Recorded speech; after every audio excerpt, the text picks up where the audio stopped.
So one day, my youngest son was outside playing and he came in crying because some type of insect had bit him. We didn't know what it was. And normally, as a precaution, I go ahead and I give him, allergy medicine, really Benadryl, as a precaution, but he really, really hates that stuff. And so I felt like, okay, well, maybe he'll be okay this time. Um, so I didn't make him take the medicine. And before the next day, before day really broke, he had a really high fever. So we rushed off to the emergency room and they could not get his fever down. They didn't know really what to do. And because I live in the country, and the town that I went to was just another, small town. So they said, they didn't really have the resources because he's a child and they needed to send him to another town. So we go to this other town. And as soon as I step in there, the first doctor is saying, she wants me to fill out this paper to okay them to do a blood transfusion. And I'm like, wait a minute, like, you don't even know what's wrong with my kid. And I felt really weird. It made me feel really awkward. And so I said, I'm not going to sign that right now.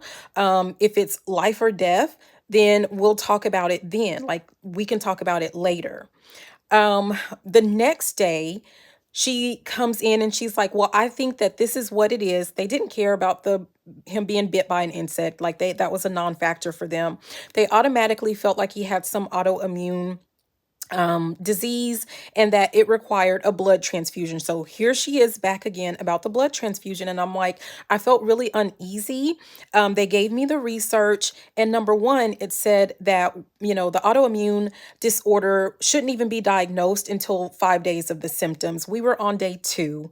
And, after those 5 days is when they recommend like the blood transfusion. So I'm like, look, I don't feel comfortable with that. But number one, if you're telling me that he needs it right now to live, then you need to say that. Number two, he also has a father. And so we both make decisions on his care.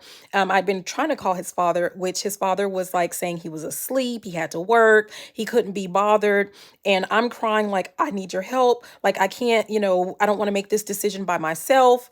And anyways, behind the scenes, my mom decided to call him. He decided to go ahead and call CPS because that was his moment to jump in and use the system to his advantage and claimed medical neglect, even though we were in the